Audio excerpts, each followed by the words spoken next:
വളരെ അല്ലെ പ്രാർത്ഥനയോടെ ഈ ദേശത്തിന് വേണ്ടി പ്രാർത്ഥിക്കുന്നുണ്ട്. അതിൻ്റെ ഫലം അല്ലെ ഇപ്പം നടന്നില്ലെങ്കിലും പിന്നത്തേയിലാണെന്നൊരു ഫലം ലഭിക്കുന്നത്. Hallelujah. We believe, hallelujah, by faith we pray for this land, hallelujah, even though we are not seeing any fruit, but later we'll see the fruit. ഒരു കൊയ്ത്തിന്റെ സമയം വരുവാൻ പോകുന്നു. There's a time for harvest that is coming very soon. അതിനായിട്ട് ഞങ്ങൾ കാത്തിരിക്കുകയാണ്. And for that we are waiting.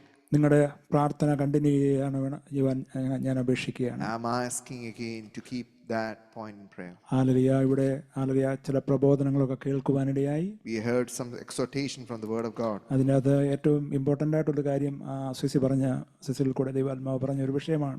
The important point that was shared by Sisi in this verse. വഴിയിൽ നടക്കണമേ എന്നുള്ള ഒരു വിഷയം. That is to walk in the way. കർത്താവിൻ്റെ വഴിയിലായിരിക്കണം നമ്മൾ. We should walk in the way. നമുക്കറിയാം ഹാനോക്കിനെ പറ്റി നമുക്കറിയാം. ഹാനോക്ക് ഹല്ലേലൂയ സ്തോത്രം 300 സംവത്സരം ദൈവത്തോടു കൂടി നടക്കുകയും ഹല്ലേലൂയ സ്തോത്രം. ഹാനോക്കിന് 65 വയസ്സായപ്പോഴാണ് ഹാനോക്ക് മെതുശലേമിനെ ജനിപ്പിച്ചത്. I mean, we have read about Enoch that he walked with God for 300 years and he bore Methuselah after some time.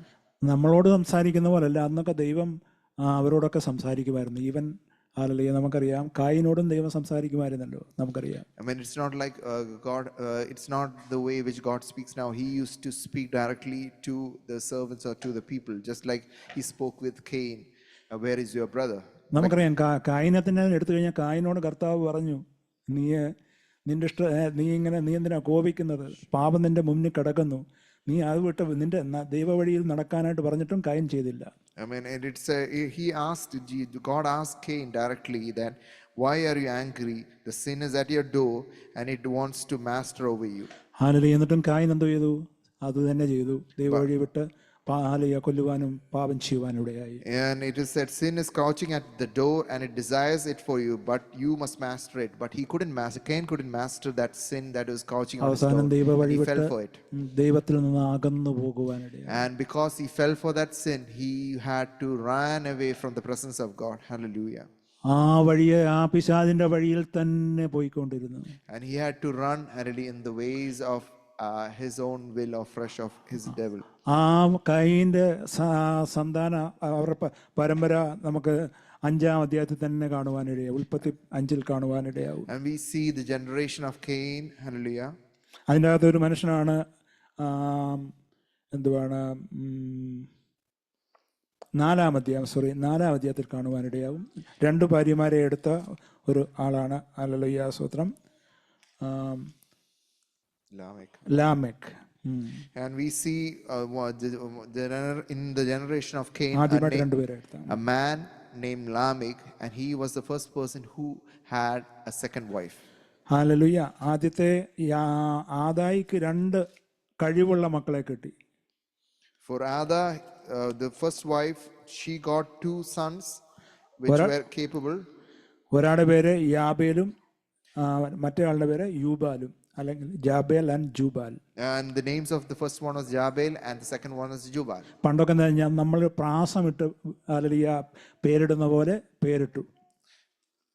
In olden times we used to put names which is rhyming, so likewise he put a name that was rhyming like Jabal and Jubal. ഞാൻ ഈ 2 പേരും ഞാൻ search ചെയ്ത് നോക്കി. അതിന്റെ അർത്ഥം hallelujah ബിബ്ലിക്കലായിട്ടോ അല്ലാതെയോ ഒന്നും അതിനൊരർത്ഥം കാണുവാൻ കഴിഞ്ഞില്ല. And these 2 names, they had no biblical meaning when I searched it.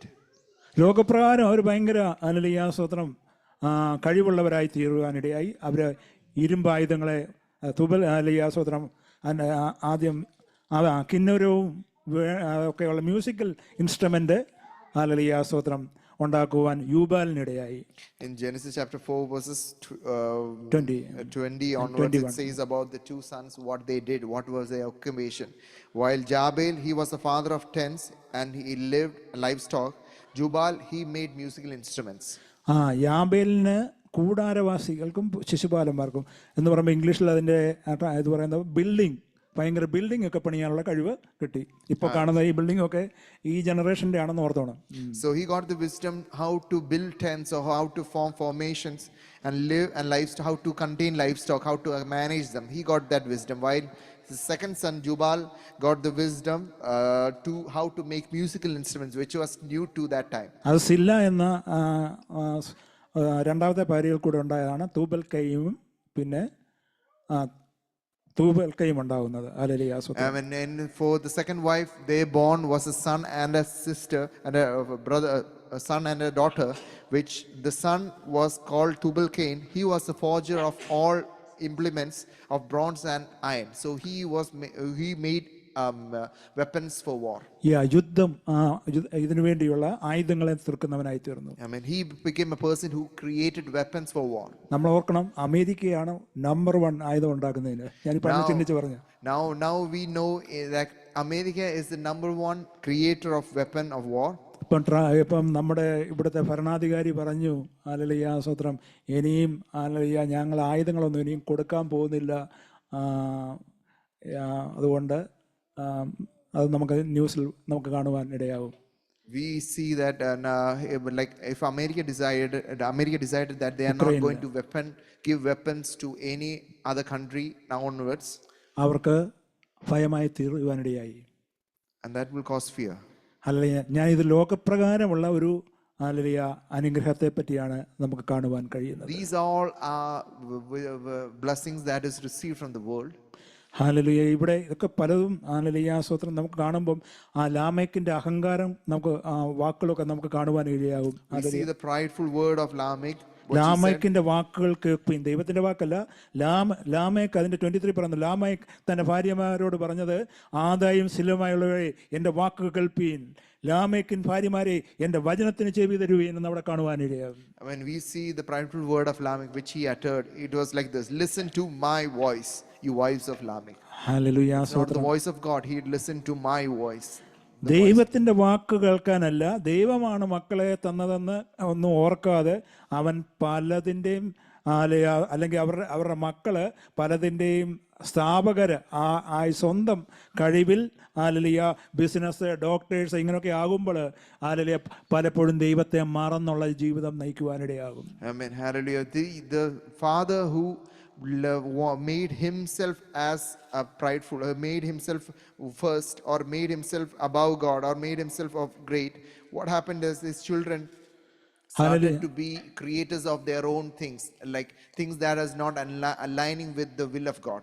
Hallelujah. ചില അതിൻ്റെ 24 കാണുവാൻ കഴിയും, ഒരു ഭീഷണി മുഴക്കുന്ന ഹല്ലേലൂയ ഒരു ലാമേക്കിനെ കാണുവാൻ. കായിന് 7 ഇരട്ടി പകരം ചെയ്യുമെങ്കിൽ ലാമേക്കിന് വേണ്ടി 77 ഇരട്ടി പകരം ചെയ്യും എന്ന് അവിടെ ഒരു ഭീഷണി മുഴക്കുന്ന ലാമേക്കിനെ കാണുവാൻ കഴിയും. We see a threat from Lamech that if Cain is avenged 7-fold, then Lamech 77-fold.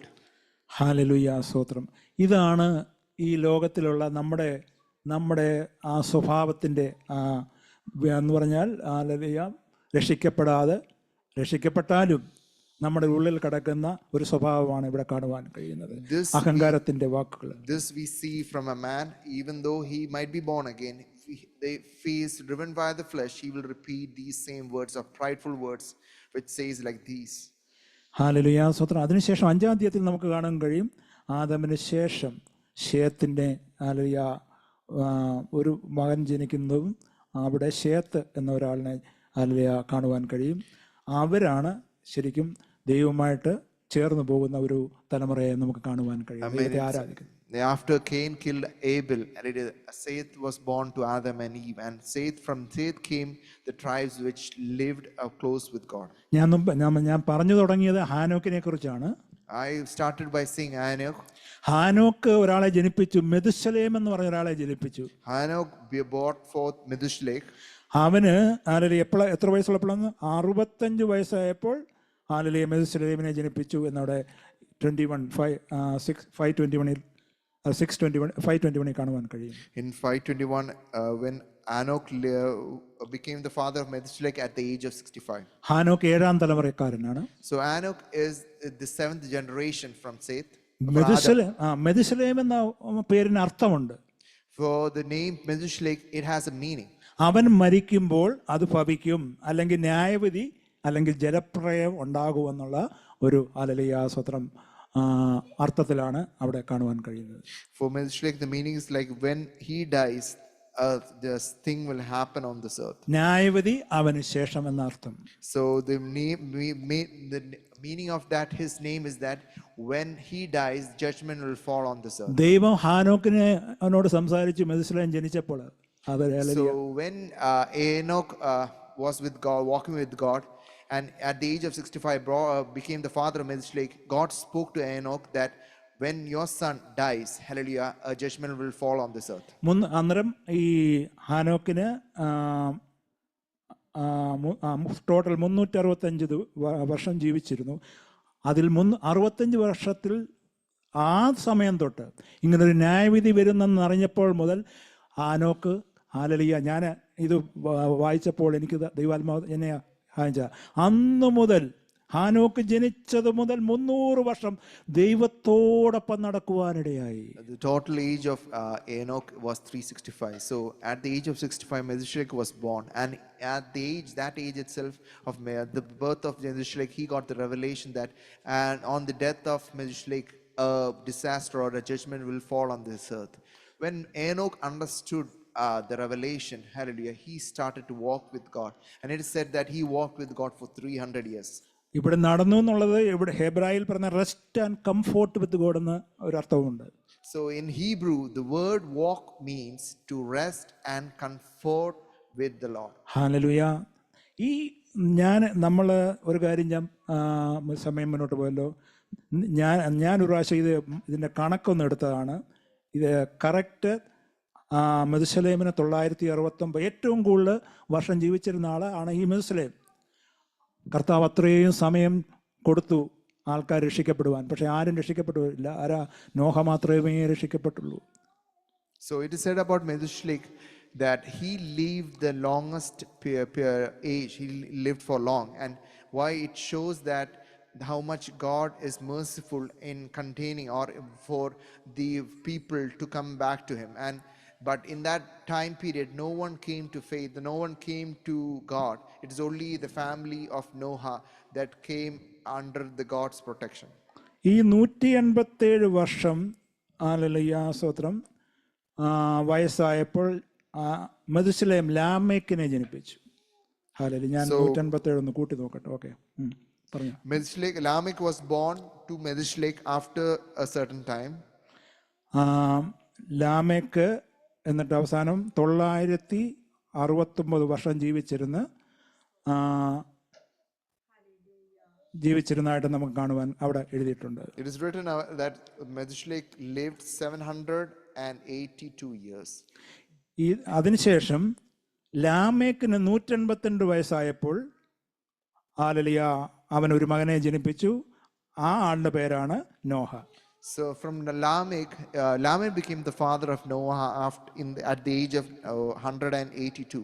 നിങ്ങളൊരു കാര്യം ഓർക്കണം, ഈ മാത്തിനു വേണ്ടിയാണ് കർത്താവ് പരിശുദ്ധാത്മാവ് ഇങ്ങനെ എഴുതി വച്ചിരിക്കുന്നത്. കറക്റ്റ് 600 വയസ്സായപ്പോൾ, നോഹയ്ക്ക് 600 വയസ്സായപ്പോൾ മെഥുശലേമിന് 969 വർഷമായെന്നുള്ളത് കാണിക്കാൻ വേണ്ടിയാണ് ഇങ്ങനെ ഈ 187 182 വയസ്സായപ്പോൾ ജനിപ്പിച്ചു എന്ന് എഴുതിയിരിക്കുന്നത്. I mean, these all will lead us to the clear understanding. Like if you use math, you'll understand that all this age has a meaning, and it all gives us the clear direction why these ages are mentioned over here. ഒരു ദിവസം ഞാൻ ഒരു 5-8 വർഷം മുമ്പ് ഒരു ഇതുപോലെ zoom എന്ന് പറയുമ്പോൾ വിർച്വൽ മീറ്റിങ്ങിൽ ഞാൻ ഇതുപോലെ ഒരു മെസ്സേജ് കൊടുക്കാനായിട്ട് എന്നെ ക്ഷണിച്ച ന്യൂയോർക്ക് സിറ്റിയിലുള്ള ഒരു ആൻറ്റി, ഞാൻ ഇതുപോലെ പറഞ്ഞു, ഈ മെഥുശലേം മരിക്കുന്ന അന്ന് തന്നെ സ്തോത്രം അതിനുശേഷം ന്യായവിധി ഉടനെ തന്നെ തുടങ്ങിയെന്ന് പറഞ്ഞപ്പോൾ അതിനുശേഷം പുള്ളിക്കാരി അന്നേരം തന്നെ ക്വസ്റ്റ്യൻ ചെയ്തു, അത് ബൈബിളിലുണ്ടോ എന്ന്. Amen. And it is said in a Zoom meeting like 5 years before that I shared the word like this, that the day on which Melchizedek died, the judgment fall on this earth. പെട്ടെന്ന് എനിക്ക് അന്നേരം അതിന് ഉത്തരം പറയാൻ പറ്റിയില്ല. ഞാൻ പറഞ്ഞു, anti ഞാൻ നാളെ പറയാം, നാളെ ഞാൻ മീറ്റിങ്ങിൽ വരുന്നുണ്ടല്ലോ, നാളെ ഞാനത് പറയാമെന്ന് പറഞ്ഞു. And one member from the Zoom platform asked, is it written in the Word of God? And that time I couldn't answer that question, so I said to that woman that I will answer it the next day. ഞാൻ ദൈവസേനയിൽ പോയിരുന്നു, കർത്താവ് ഇങ്ങനൊരു answer ഞാൻ എങ്ങനെ ആ ചോദ്യത്തിന് എങ്ങനെ answer കൊടുക്കും, എന്നോട് ക്വസ്റ്റ്യൻ ചെയ്തത് വചനത്തിലുണ്ടോ എന്ന്. Hallelujah. I mean, I went to the presence of God, asked God for this question that was raised. How can I answer? Is there any verse that directly indicates that Melchizedek died, and on his death, this judgment, that is the flood, came on this world? ആരോ പ്രസംഗിച്ച് ഞാൻ കേട്ടിട്ടുണ്ട്, ഈ മെഥുസലേം മരിച്ചു കഴിഞ്ഞാൽ ഉടനെ തന്നെ hallelujah, അത് ഉടനെ തന്നെ ന്യായവിധി തുടങ്ങുമെന്നുള്ളത്. I have heard a message before, but I have not seen it on this word. അന്ന് 600 വയസ്സാകുമ്പോൾ ഹല്ലേലൂയ സ്തോത്രം, നോഹയ്ക്ക് 600 വയസ്സാകുമ്പോൾ ഹല്ലേലൂയ ഇത് സംഭവിക്കും. I mean, it was said in the word of God that when Noah becomes 600 years, this flood will come. അന്നേരം ഞാൻ ഇരുന്ന സമയം 1 മിനിറ്റ് കൊണ്ട് ദൈവാത്മാവ് എന്നോട് പറയാൻ തുടങ്ങി, നീ ഇത് കണക്ക് കൂട്ടാൻ പറഞ്ഞു. ഹല്ലേലൂയ സ്തോത്രം. When I sat down in prayer, then the Holy Spirit spoke to me that you do the math with these verses. ഞാൻ ഈ ബൈബിൾ തന്നെയാണ് ഇത് ഇപ്പോഴും എഴുതി വെച്ചിട്ടുള്ളത്. 187 ഹല്ലേലൂയ, ആർക്കാ? മെഥുശലേമിന് 187 വയസ്സായപ്പോൾ ഞാനത് സർക്കിൾ ചെയ്ത് വെച്ചു. I mean, I started with Melchizedek till Noah. I took all the dates, I put it in order and did the math, and it all led to the conclusion that yes, it happened on that day. ലാമക്കിന് 182 years. Lamech lived 182 years. എന്നിട്ട് ഞാൻ ഈ 969 ഞാൻ ഒന്ന് നോക്കിക്കോട്ടെ. 969 ഇയേഴ്സിനെ 187 കൊണ്ട് minus ചെയ്തു. Hallelujah സ്തോത്രം. എന്നിട്ട് 182 ആരാണ്? ലാമക്കിൻ്റെ 182 ആയപ്പോൾ നോഹയെ ജനിപ്പിച്ച് അതുകൂടെ മൈനസ് ചെയ്തപ്പോൾ എനിക്ക് 600 ഇയേഴ്സ് കിട്ടി. So I got the answer 600 years. That is the year in which the death will happen. Next days ഞാനത് പറഞ്ഞെങ്കിൽ അവർക്ക് കണക്കറിയാതെ അവർക്ക് മനസ്സിലായില്ല. I mean, the next day I shared it, but they couldn't fully understand it. It takes some time because it needs to be written on a cardboard or some kind of to show that these are the numbers. അല്ലെങ്കിൽ ഈ 600 നിന്ന് അതിൻ്റെ തിരിച്ച് ചെയ്യാതെ 600 വയസ്സായപ്പോൾ നോഹ ന്യായവിധി ഉണ്ടായെങ്കിൽ, ജലപ്രളയം ഉണ്ടായെന്നുള്ള അറിയണമെങ്കിൽ ആ 600 പ്ലസ് 182 ആരാ ജനിപ്പിച്ച നോഹ ജനിപ്പിച്ച ആ 182 മൈനസ് ചെയ്തിട്ട് പിന്നെ മെഥുശലേം ലാമക്കിനെ ജനിപ്പിച്ച 187 മൈനസ് ചെയ്യുക, അത് അല്ല കൂട്ടാമെങ്കിൽ ഈ 969 എന്നുള്ള ഏജ് വരും. Yeah, there are two ways of understanding this. Either we understand, we take the total year of Melchizedek and would subtract all the years in which what all incident happened, we'll get the right value. Otherwise, we start from Noah and take the years till Melchizedek. These are the two ways in which we can understand this. ഈ revelation ആരും പറഞ്ഞു കേട്ടതല്ല, ഞാൻ തന്നെ ദൈവാത്മാവ് എനിക്ക് തന്ന ഒരു റെവലേഷനാണ്. This is a revelation that God gave me personally. It was not told by anyone. Next day അതെനിക്ക് പറയുവാൻ ഇടയായി. I was able to share it to the people. സമയം മുന്നോട്ട് പോയല്ലോ. ഹല്ലേലൂയ. വെറുതെ ഒന്നും ഒരു കണക്ക് ഹല്ലേലൂയ ബൈബിൾ എഴുതത്തില്ല എന്നുള്ളത് അതും ദൈവാത്മാവ് എനിക്ക് ഇങ്ങനെ കാണിച്ചത് കൊണ്ടാണ് ഞാൻ അതങ്ങനെ കൂട്ടുവാനിടയായത്. I came to the understanding that nothing in this word, even the math and the number and the age has been written, is not done without of no purpose. അതിനുശേഷം നമുക്കറിയാം നോഹയോട് പറഞ്ഞതുപോലെ നോഹ ചെയ്തു. And the main thing is that Noah did according to what God said to him. Hallelujah സ്തോത്രം. ദൈവം നോക്കിയപ്പോൾ അതിൻ്റെ ഉൽപ്പത്തി പുസ്തകം ജെനസിസ് ചാപ്റ്റർ 6:12 നോക്കിയപ്പം ദൈവം ഭൂമിയെ നോക്കി, അത് വഷളായി എന്ന് കണ്ടു. സകല ജഡവും ഭൂമിയിൽ തൻ്റെ വഴി വഷളാക്കിയിരിക്കുന്നു. കണ്ടോ, ദൈവ വഴി വഷളാക്കി കളഞ്ഞു, ദൈവത്തിൻ്റെ വഴി വിട്ടുപോയി. Genesis 6:12 says, God looked on the earth, and behold, it was corrupt, for all flesh has corrupted their ways upon the earth. എന്നാൽ നോഹയ്ക്ക് കൃപ ലഭിച്ചെന്ന് അതിൻ്റെ 6:8 കാണുവാൻ ഇടയാകും. But in 6:8 mentions like this that, but Noah found favor in the eyes of the Lord. Noah നീതിമാനും തന്റെ തലമുറയിൽ നിഷ്കളങ്കനുമായിരുന്നു. It is said about Noah that for these are the records of the generation of Noah. Noah was a righteous man, blameless in his time. Noah walked with God. Noah hallelujah സ്തോത്രം. അതുപോലെ തന്നെയാണ് അബ്രഹാമിനോടും പറയുന്നുണ്ട് 17:1 ഒന്ന് നോക്കിയാട്ട്. Hallelujah 17:1 എബ്രഹാമിനോട് ഇത് തന്നെയാണ്. The same thing is said about Abraham also. Abraham in Genesis chapter 17 verse 1. And when Abraham was 99 years old, the Lord appeared to Abraham and said to him, I am the Lord God Almighty. Walk before me and be blameless. ഞാൻ സത്യം പറഞ്ഞ ഇന്ന് അബ്രഹാമിനെ പറ്റിയുള്ള അനുഗ്രഹം നമുക്ക് share ചെയ്യാനായിട്ടാണ് ഞാൻ സത്യം പറഞ്ഞ ഇന്ന് ഇവിടെ വന്നത്. അബ്രഹാം ജെനസിസ് ചാപ്റ്റർ 12 1-3 പറയുന്ന ഞാൻ നിന്നെ അനുഗ്രഹിക്കും എന്നുള്ള വിഷയം അതുമായിട്ട് ബന്ധപ്പെട്ട് വചനം ശുശ്രൂഷിക്കാനാണ് ഞാനിവിടെ കടന്നു വന്നെങ്കിലും ഇങ്ങനെ ഈ ഒരു അവസ്ഥയിലേക്ക് പോകുവാനിടയായി. ഹല്ലേലൂയ സ്തോത്രം. I came to share the blessings of Abraham, which is written in Genesis chapter 12 verses 1-3. ഇവിടെ നമുക്ക് കാണാം ജെനസിസ് ചാപ്റ്റർ 17:1 പറയുന്നത് അബ്രഹാമിന് 99 വയസ്സായപ്പം യഹോവ അബ്രഹാമിന് പ്രത്യക്ഷനായി അവനോട്, ഞാൻ സർവശക്തിയുള്ള ദൈവമാകുന്നു, എന്റെ മുമ്പാകെ നടന്ന് നീ നിഷ്കളങ്കനായിരിക്കുക. In 17 verses 1 says, I am God Almighty. Walk before me and be blameless. Hallelujah സ്തോത്രം. ഒരു എനിക്ക് തോന്നുന്ന ഇതിൻ്റെ ഇടയ്ക്ക് കുറേ വർഷക്കാലം അബ്രഹാമിനോട് സംസാരിച്ചില്ല. ഹല്ലേലൂയ സ്തോത്രം.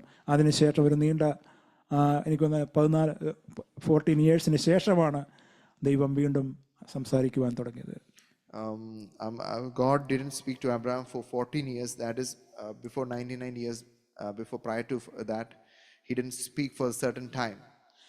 And after that, God speaks at the age of 99 and speaks to him that I am the God Almighty. Walk before me and be blameless.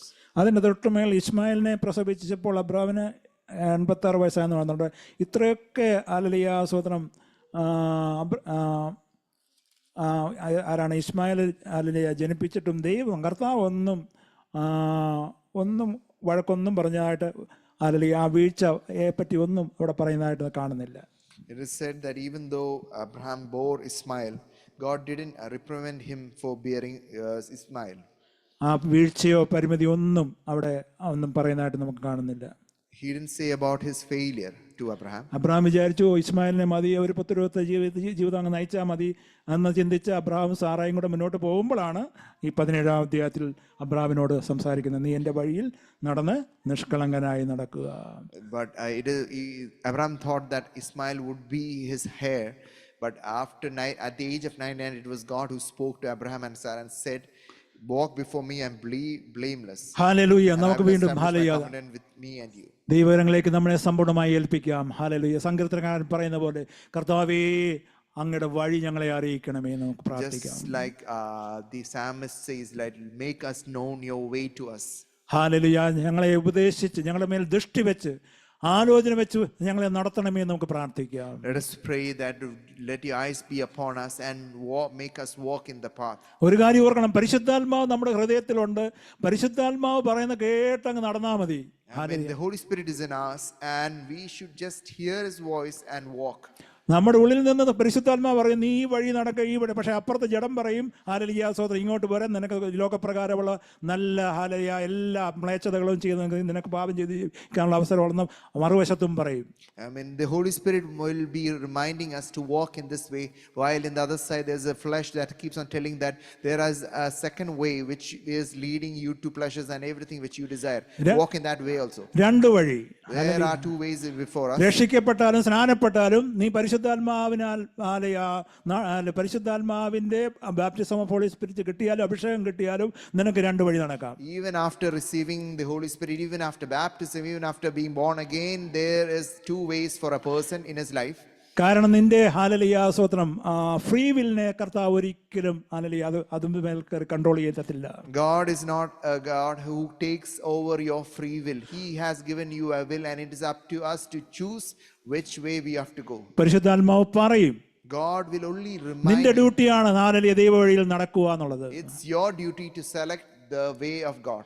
നീ ദൈവവഴി വിട്ട് നീ പോയാൽ If നിനക്ക് you- കണ്ടമേഷൻ അല്ലയ്യ നിനക്ക് ശിക്ഷാവിധി ഉണ്ടെന്ന് ഓർത്തോണം. If you leave the way and walk in your flesh, what will happen? You will have a punishment, or you will have a consequence. റോമാലേഖനം 7 അധ്യായം വരെ പരിശുദ്ധാത്മാവിനെ പറ്റി പറഞ്ഞിട്ടേയില്ല. In Romans chapter 1 to 7, there is no mention of the Holy Spirit. എന്നാൽ പാപം sin എന്നൊരു വാക്ക്, sin singular sin, അവിടെ 7 അധ്യായം വരെ കാണുവാൻ കഴിയും. But it all mention about the word sin. ഹാലലിയ. എന്നാൽ 8-ാം അധ്യായം തുടക്കുമ്പോൾ ഹാലലിയ പരിശുദ്ധാത്മാവിനെ പറ്റിയാണ് പറയുന്നത്. അതുകൊണ്ട് ക്രിസ്തുയേശുവിലുള്ളവർക്ക് ഒരു ശിക്ഷാവധിയും ഇല്ല. അവിടെ ഇംഗ്ലീഷിൽ പറയുന്നത്, മലയാളത്തിൽ ആത്മാവിനെ അനുസരിച്ച് പരിശുദ്ധാത്മാവിനെ അനുസരിച്ച് നടക്കുന്നവർക്ക് ശിക്ഷാവധിയില്ല, അനുസരിച്ച് നടക്കാത്തവർക്ക് ശിക്ഷാവധി ഉണ്ടെന്ന് അവിടെ വായിക്കുവാൻ കഴിയും. But in Romans chapter 8, that mentions about the Holy Spirit, that those who walk in the Spirit has no punishment, condemnation. And therefore there is no condemnation those who are in Christ, those walk after the Spirit but not walk after the flesh. Hallelujah. Romans chapter 8, it says about those who walk. Therefore there is no condemnation, the condemnation for those who walk not according to the flesh but according to the Spirit. അതുകൊണ്ട് നമുക്ക് hallelujah സ്തോത്രം. അത് അങ്ങോട്ട് വായിച്ചു നോക്കുമ്പോൾ ആ 8-ൽ മൊത്തം പരിശുദ്ധാത്മാവിനെ പറ്റിയുള്ള കാര്യങ്ങളാണ് അവിടെ. ഹല്ലേലൂയ. അവിടെ പറയുന്നുണ്ടല്ലോ, 9 പറയുന്നുണ്ട്, നിങ്ങളോ ദൈവത്തിൻ്റെ ആത്മാവ് നിങ്ങളുടെ ഉള്ളിൽ വസിക്കുന്നവരിൽ ജഡസ്വഭാവമുള്ളവരല്ല ആത്മസ്വഭാവമുള്ളവരത്രേ. ക്രിസ്തുവിൻ്റെ ആത്മാവില്ലാത്തവൻ അവനുള്ളവനല്ല എന്നവിടെ കാണുവാൻ കഴിയും. Those who don't have the Spirit is not a part of God. നിങ്ങൾ അതിൻ്റെ 13 പറയുന്നത്, നിങ്ങൾ ജഡത്തെ അനുസരിച്ച് ജീവിക്കുന്നുവെങ്കിൽ മരിക്കും നിശ്ചയം, ആത്മാവിൻ്റെ ശരീരത്തിൻ്റെ പ്രവൃത്തികളെ മരിപ്പിക്കുന്നുവെങ്കിൽ എങ്കിലോ നിങ്ങൾ ജീവിക്കും. If you live according to the flesh, you must die. But if by the Spirit you are putting to death the deeds of the body, you will live. ദൈവാത്മാവ് നടത്തുന്നവരെല്ലാവരും ദൈവത്തിന്റെ മക്കള് എന്നും അവിടെ 14 കാണുവാൻ കഴിയും. In 14 says, for all who are being led by the Spirit of God, these are the sons of God. നമുക്ക് നമ്മെ തന്നെ സമ്പൂർണ്ണമായി ഏൽപ്പിക്കാം. Let us submit to the God.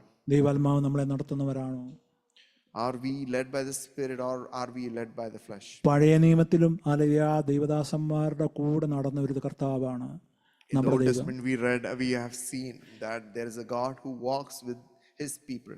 മനുഷ്യപുത്രം പോലെ സദൃശ്യമുള്ള നാലാമനായ ഒരാൾ ശദ്രക്ക് മേശക്ക് അബേദ്നെഗോവിന്റെ കൂടെ തീയിൽ കൂടെ നടക്കുന്ന കാണുവാനിടയായി.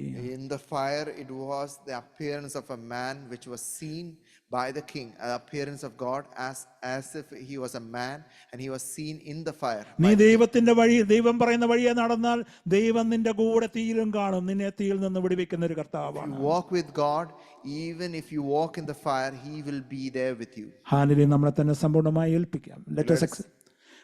Let us examine ourselves. നമ്മളെ തന്നെ എക്സാമിൻ ചെയ്യാം. ഹല്ലേലൂയ. ദൈവത്തിന്റെ വഴിയിലാണോ നമ്മൾ നടക്കുന്നത്? Let's check whether we are walking in his ways. കർത്താവേ, ദൈവ വഴി വെട്ടിപ്പോയെങ്കിൽ, വലത്തോട്ട് പോയെങ്കിൽ മനഃപൂർവ്വമായി ക്ഷമിച്ച് ആ നേരെയുള്ള പാതയിൽ കർത്താവിന്റെ വഴിയിലേക്ക് ഹല്ലേലൂയ നടക്കുവാൻ ഞങ്ങളെ ഇടയാക്കണമേ. ആ ഡെസ്റ്റിനേഷനിൽ എത്തുവാൻ ഞങ്ങൾക്ക് കൃപ നൽകണേ. നമുക്ക് പ്രാർത്ഥിക്കാം. Let us pray to God that he lead us to the destination which we ought to reach.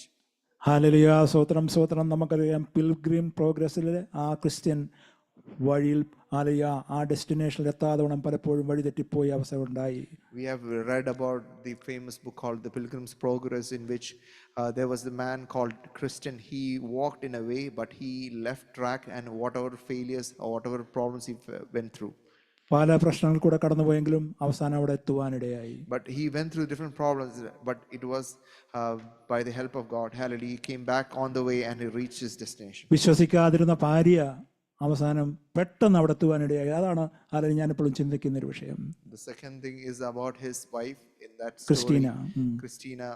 She also reached the same goal where his husband reached very fast. Hallelujah. നമുക്ക് ചിലരൊക്കെ ഹല്ലേലൂയ നമ്മളെ എങ്ങനെ ദൈവമായിട്ട് അടുക്കുന്നോ അത്രയും പെട്ടെന്ന് കർത്താവിന്റെ സന്നിധിയിൽ നമുക്ക് എത്തുവാനിടയാകും. How much close we walk with God, that much fast we'll reach the place where God desires ആ us to reach. വാഗ്ദത്ത കനാലിലെത്തി കർത്താവിനോടൊപ്പം നമുക്ക് കർത്താവിനെ ആരാധിപ്പാനിടെ ആ മുഖം കണ്ട ദൈവത്തെ സ്തുതിപ്പാൻ നമുക്കിടയാകട്ടെ.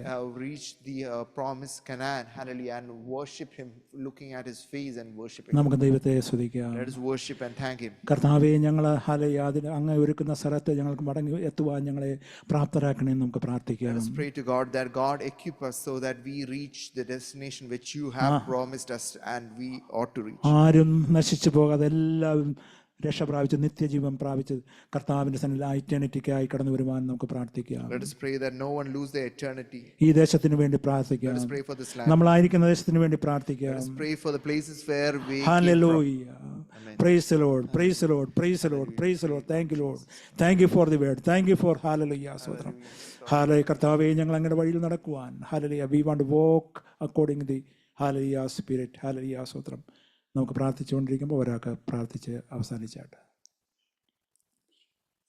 ഹല്ലേലൂയ സ്തോത്രം. ഹല്ലേലൂയ സ്തോത്രം. Hallelujah hallelujah. ദൈവത്തിന് മഹത്വം, ദൈവത്തിന് മഹത്വം.